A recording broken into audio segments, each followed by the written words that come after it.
مسیح کے عظیم اور جلالی نام میں آپ سب کی سلامتی ہو۔ آج جو میں آپ کے سامنے کلمہ بیان کرنے کو ہوں وہ ہے دوسرا کلمہ، جسے فردوس کا کلمہ بھی کہا جاتا ہے، جس کو نجات کا کلمہ بھی کہا جاتا ہے۔ آئے میرے عزیزوں، سب اپنی آنکھیں بند کریں، خدا ان کی شکر گزاری کریں اور اپنے آپ کو تیار کریں اس کلمے کے لیے، کیونکہ یہ ایک بھید کا کلمہ ہے۔ آئیں قدوس خدا ان لشکروں کے پتا رب الافواج، میں اپنے آپ کو یہاں پہ بیٹھی ایک زندگی کو خدا باپ، بیٹے اور روح القدس کے ہینڈ اوور کر دیتی ہوں۔ خداوند، میں جب بولوں تو تیرا روح القدس مجھے گائیڈ کرنے والا ہو، خدا کے عظیم اور جلالی نام میں آمین۔ تو یہ جو کلمہ ہے نجات کا کلمہ ہے۔ جب یسوع المسیح صلیب پر تھے، جب پہلے کلمے میں انہوں نے معافی کا درس دیا، دوسرے میں وہ نجات کا درس دیتے ہوئے دکھتے ہیں، کیونکہ معافی ہمیں رہائی دیتی ہے اور نجات ہمارے لیے فردوس کے دروازے کھول دیتی ہے، کیونکہ جب فردوس کے دروازے کھلتے ہیں ہم خدا کی بادشاہی میں آ جاتے ہیں، کیونکہ یہ وہی بادشاہی ہے جس میں ہمیشہ کی زندگی ہے۔ آئے ہم یہ جو کلمہ ہے یہ لوکا کی انجیل میں مقرر کیا گیا ہے، کیونکہ اس میں درج کیا گیا ہے۔ آئے میرے ساتھ نکالیں لوکا کی انجیل 23 باب، لوکا 23 باب ورس 39 to 43۔ ہم یہ ڈکشنری شگفتہ کے ساتھ مل کر پڑھیں گے۔ تانا دینے لگا، کیا تو مسیح نہیں؟ تو اپنے آپ کو اور ہم کو بچا۔ مگر دوسرے نے اسے جھڑک کر جواب دیا، کیا تو خدا سے بھی نہیں ڈرتا؟ حالانکہ اسے سزا میں گرفتار ہے، اور ہماری سزا تو واجبی ہے، کیونکہ اپنے کاموں کا بدلہ اس نے کوئی بے جا کام نہیں کیا۔ پھر اس نے کہا، اے یسوع، جب تو اپنی بادشاہی میں آئے تو مجھے یاد کرنا۔ اس نے اس سے کہا، میں تجھ سے سچ کہتا ہوں کہ آج ہی تو میرے ساتھ فردوس میں ہوگا۔ آمین۔ زندگی بخش کلام کے پڑھے اور سنے جانے پر ہم سب کے لیے برکت ہو۔ سب کہیں آمین۔ میرے عزیزوں، یہاں پہ ہمیں 3 کردار نظر آتے ہیں۔ پہلے تو مقدس کردار کو دیکھیں گے جو یسوع المسیح ہے۔ اگر ہم دیکھیں صلیب پر ان کے پاس یہ بھی اختیار تھا کہ وہ معافی کو جاری کریں، ان کے پاس دوسرے کلمے میں یہ بھی اختیار تھا کہ وہ فردوس کے دروازے کھولیں۔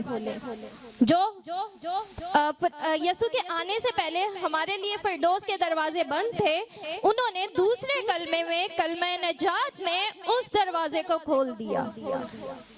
جبکہ وہاں پہ ہمیں 2 کردار ملتے ہیں۔ اگر دیکھا جائے تو یسوع درمیانی ہے، یہاں پہ بھی یسوع درمیانی ہے۔ یہ بھید کی بات ہے، میں نے شروع میں یہ آپ کو بتا دیا تھا، یہ کلمہ بھید کا کلمہ ہے۔ اگر دیکھا جائے باپ میں اور ہم میں جب گناہ تھا تو یسوع المسیح درمیانی آئے، اٹس مین وہ مسنجر آئے، پیغام دینے والا آیا، کیونکہ کلام حق میں لکھا ہے، جس نے بیٹے کو نہیں جانا اس نے باپ کو نہیں جانا، جس نے باپ کو نہیں جانا اس نے بیٹے کو نہیں جانا۔ اگر روح القدس کے حوالہ سے دیکھیں، اگر جس نے ہم اپنے مددگار کو نہیں لے سکتے جب تک ہم یسوع المسیح کو نہیں لیتے۔ یسوع نے وعدہ کیا تھا، میں جاتا ہوں تاکہ تمہارے لیے ایک مددگار بھیجوں، کیونکہ وہ درمیانی تھے۔ اس کا مطلب ہے کہ ہم میں پہلے باپ کے ساتھ انہوں نے کنیکشن کروایا، پھر روح القدس کے ساتھ کنیکشن کروایا، اب یہ 2 ڈاکوؤں کے اندر وہ بات چیت ہے، اب وہ 2 ڈاکوؤں کے اندر بات چیت ہوگی۔ آئے وہ ہم تھوڑا سا اس کو دیکھتے ہیں وسیع کر کے کہ اس میں کیا ہو رہا ہے، کیونکہ یہ ایک بھید کا کلمہ ہے۔ پہلا جو ایک ڈاکو ہے وہ کہتا ہے، یسوع کو طنز کرتے ہوئے دکھتا ہے، اٹس مین کہ وہ دنیاوی طور پر بات کر رہا ہے کہ اس کی عقل پر پردہ پڑا ہوا تھا، تو اس نے کہا اگر تو یسوع ہے تو مجھے بھی بچا اور خود بھی بچ۔ یہ طنزیہ بات کی، ایک جسمانی ہونے کے ناطے اس نے یہ بات کی۔ اگر ہم دوسرے ڈاکو کی طرف دیکھیں، وہ یہ بولتا ہے، کیا تو نہیں جانتا یہ بے عیب برہ ہے، کیونکہ اس میں روح القدس کام کر رہا تھا۔ کیونکہ اگر یہ نجات کا کلمہ ہے، ہم تھوڑی نجات کی طرف بھی آتے ہیں۔ نجات کا سادہ سا مطلب یہ ہے اپنے گناہوں سے مکمل طور پر رہائی پانا، توبہ کرنا اور نئے سرے سے پیدا ہو کر زندگی بسر کرنا مسیح میں۔